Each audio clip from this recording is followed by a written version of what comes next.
Xanthi sat by the window feeling a wave of sadness. Her husband had gone on a business trip, and this morning, when she was already expecting him back, he called to say he would be delayed again. She was so tired of his constant absences. Their big house felt empty, and her heart felt the same way, empty and cold.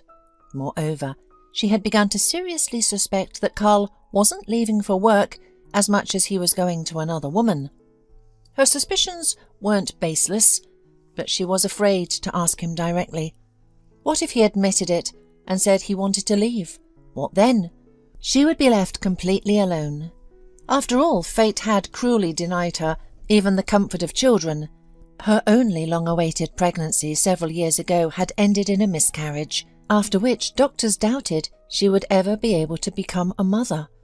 Yes, men often leave childless women, and judging by everything, Carl would leave her soon. It's devastating to admit, she thought, but nothing in my life has turned out the way I wanted. I had dreamed of becoming a fashion designer, but that dream never materialized. Instead, I work as a technologist at a sewing factory. My relationship with my husband is deteriorating day by day. I ended up on the bottom of life. Xanthi picked up her cat and stroked its soft fur. You're the only one I have, she said sadly. You'll stay with me if Carl leaves me. Driven by loneliness and despair, she had even set up a webcam to watch her pet while she was at work, curious about what her cat did in her absence. However, she discovered that the cat didn't do anything particularly interesting, and there was no one else to observe. The weather was miserable. Early spring had taken a sudden cold turn after a few warm sunny days. It had snowed that morning, and now a strong wind was howling outside. Xanthi settled into a chair with a book and was startled by the sudden ring of the doorbell. Peering out the window, she saw an elderly woman hunched under the weight of her burden. In her arms there was a boy of about 5, sleeping with his head resting on her shoulder. "Excuse me, could we come in to warm up for a bit?" the stranger asked, her voice trembling. "Of course," Xanthi replied, puzzled. "But where have you come from? How did you end up outside in this weather?" "Oh, we're not from around here," the old woman explained. "We went out for a walk and got lost. This is Willie, my great-grandson. He got tired and wanted to sleep." Xanthi led them into the kitchen. "I'll make you some hot tea and you can lay the boy down here on the couch," she offered. "Oh, thank you. He is quite heavy. He walked by himself at first, but then he got tired," the old woman said, gently laying the boy down. Xanthi covered him with a blanket and gave the old woman a cup of hot tea. The woman, who introduced herself as Mrs. Stewart, gratefully rested after the difficult journey. Soon the boy woke up, looked around, saw the unfamiliar surroundings, and apparently frightened, began to cry. "What's wrong, little one?" Xanthi rushed to him. She had always been fond of children. "Don't worry, I'll get you some tea and a snack," Xanthi reassured them. The old woman lifted the boy again, whispered something comforting, and then turned to Xanthi. "Please don't mind him. He doesn't speak. He used to, but things happened. But he's very bright and understands everything." Xanthi felt a pang of sympathy for the boy, who seemed intelligent despite his inability to speak. She decided not to pry into the details. Instead, she prepared a snack for him and smiled as she watched him eat with enthusiasm. The visit, however, felt strange. Who was this old woman? Where did she come from? And why was she out in such terrible weather with a young child? Xanthi tried to ask more questions, but the old woman's answers were vague, and it felt rude to press further. After all, everyone has their secrets. As evening fell, the weather worsened even more, and Xanthi suggested, "You can't go out in this weather now. Why don't you stay the night? There's plenty of room for everyone." "Thank you, dear. You know, when I saw your house, I felt that good people must live here. Now I see that I was right." The old woman smiled warmly, but suddenly her presence felt strange to Xanthi. "Am I being foolish, letting complete strangers into my home?" Xanthi wondered, but brushed these thoughts off. She decided that neither the elderly woman nor the boy could do her any harm, and she would be doing a good deed by letting them stay the night.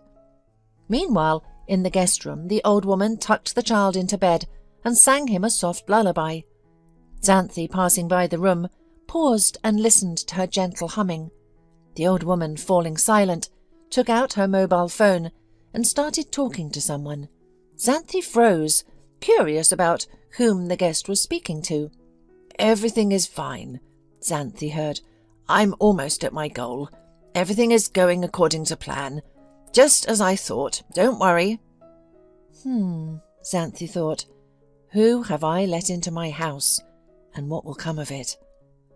But now it was too late to think about it or be afraid. She couldn't very well throw the helpless guests out into the night, especially in such weather. The only thing she decided to do was call her husband. She wanted to complain to him, tell him about the unexpected visitors, and ask for his advice. But Carl didn't even want to talk. "Xanthi, don't you understand that I'm at work? I don't have time for all this," he said gruffly and hung up. Giving up, Xanthi went to bed, leaving everything to fate. However, in the morning she decided to review the camera footage, hoping to uncover some secrets. Instead, it only raised more questions. Mrs. Stewart, thinking she was unseen, no longer looked as old and frail. Her back was straight, and she moved around the house quite energetically, clearly searching for something. "Who have I let in?" Xanthi thought, frightened. "What is she looking for? What does she want? I don't know anything about this woman." Determined to find out, Xanthi fed her guests breakfast and sent the boy to watch cartoons. Then, staring at the old woman, she asked resolutely, "Please tell me, who are you and why you came to me? I'm sorry, but your behaviour seems rather suspicious." Mrs. Stewart sighed. "You're right to be suspicious. I probably shouldn't have put on this whole masquerade, but forgive me, Xanthi. I just wanted to appear more pitiful than I really am." The old woman removed her grey wig, revealing mostly dark hair underneath. "And the face too. You most likely didn't notice the makeup. I used to work as a makeup artist in the film industry." "I see. But why all this? What do you want from me?" Xanthi asked, surprised, realizing that the woman was not 80, but barely 60. "I was afraid you wouldn't let me in, but seeing that I was old, you might take pity on me. The truth is, Willie is not really my great-grandson, but my grandson, the son of my daughter. And forgive me, but he is also your husband's son. Yes, your husband had an affair with my Bridget. It was brief and not serious on his part. Bridget thought he would marry her, but he said he was already married and wouldn't leave you. She gave birth to Willie, and the three of us would have lived together, but a tragedy occurred. Bridget died 6 months ago. Since then, Willie hasn't spoken. He grieves for his mother and cries at night." "This can't be true," Xanthi exclaimed.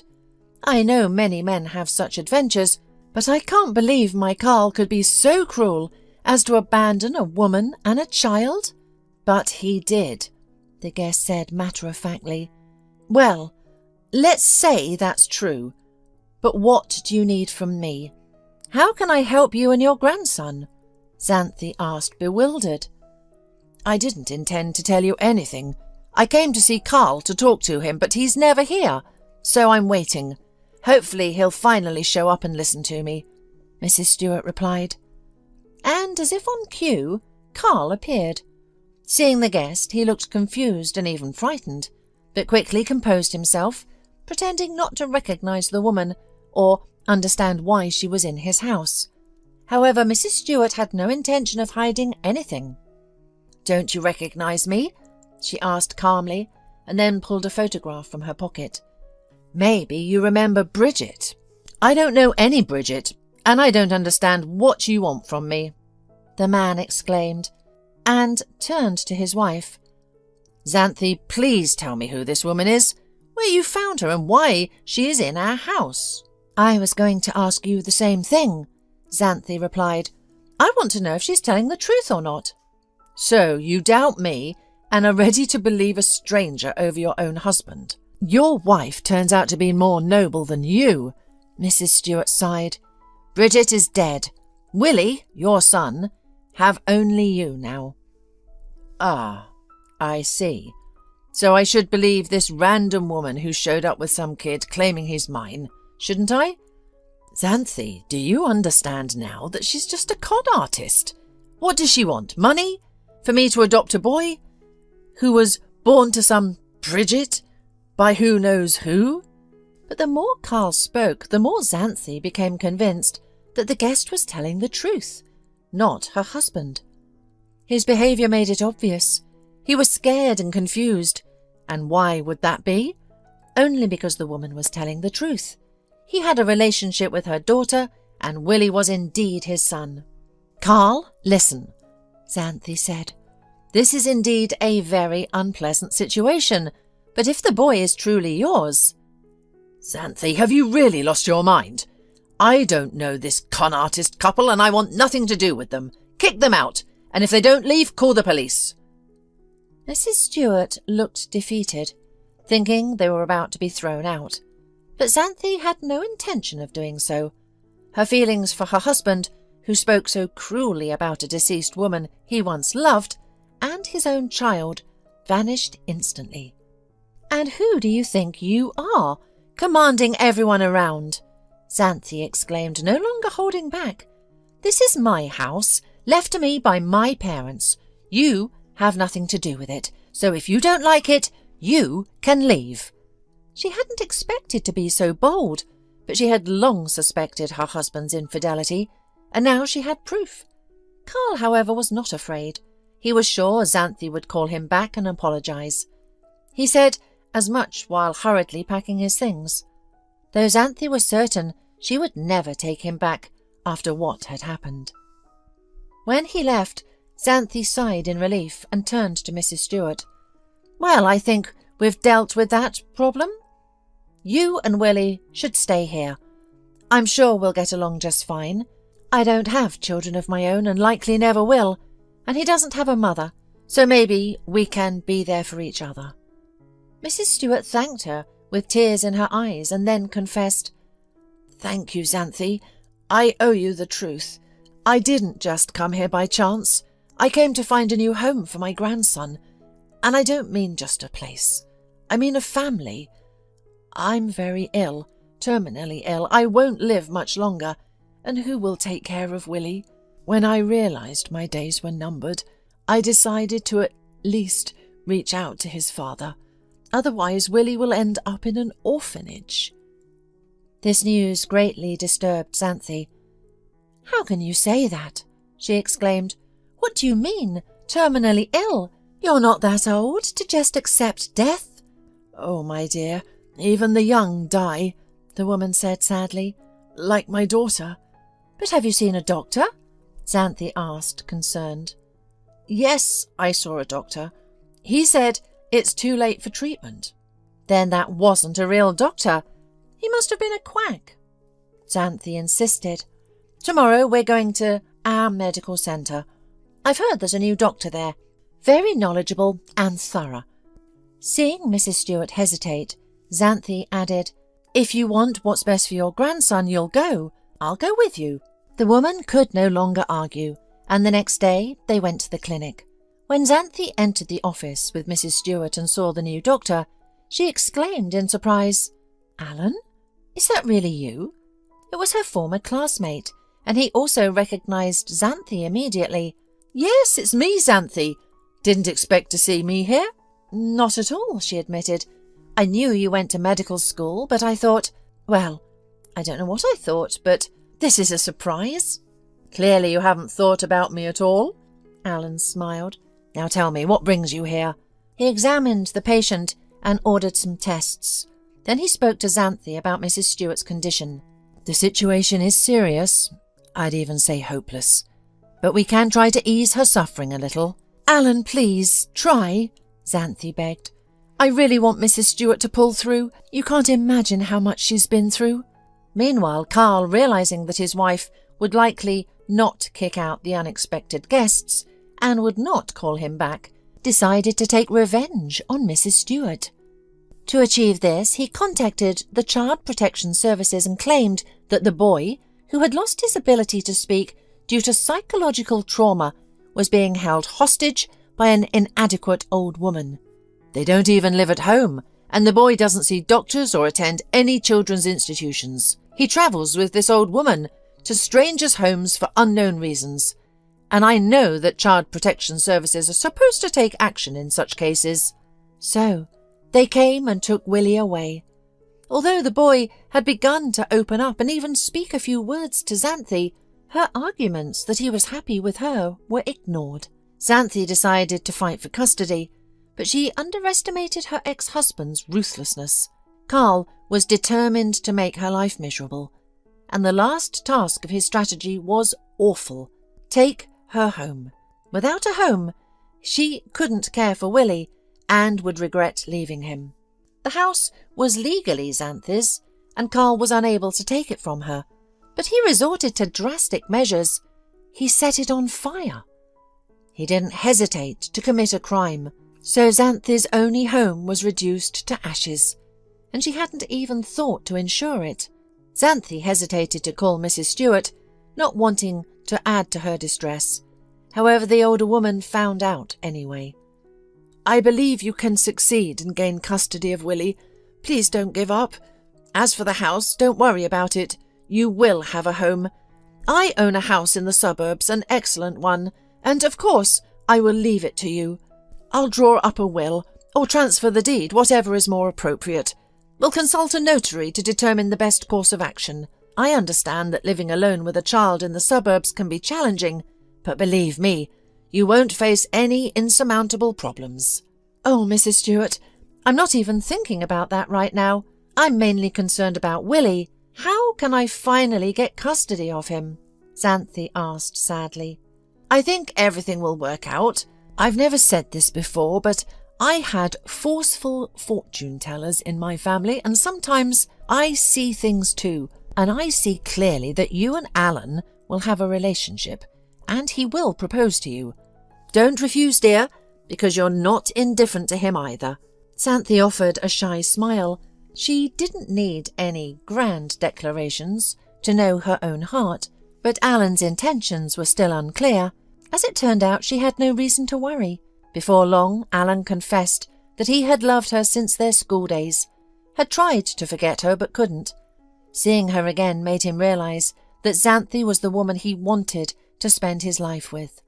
"I won't say no," Xanthi replied softly, "but you understand, I need to finalize my divorce first, and I want Carl to face the consequences of his actions. I am sure that he burned down my parents' house. Do you remember how beautiful that house was?" Xanthi asked. "Of course I remember," Alan said gently, "and I will help you." Life began to take a turn for the better. Xanthi successfully brought Willie home, and with the help of a speech therapist, he started to speak more confidently. The divorce was finalized, and Alan and Xanthi submitted their marriage application at the registry office. Xanthi decided to let go of her desire for revenge against Carl, but fate had other plans. He set himself up by abandoning yet another mistress, who knew all his schemes. In a fit of anger, she went to the police and revealed that Carl had burned down his ex-wife's house. Ultimately, he had to face the consequences of his actions. But Xanthi no longer cared. She was happy and had a beautiful, complete family.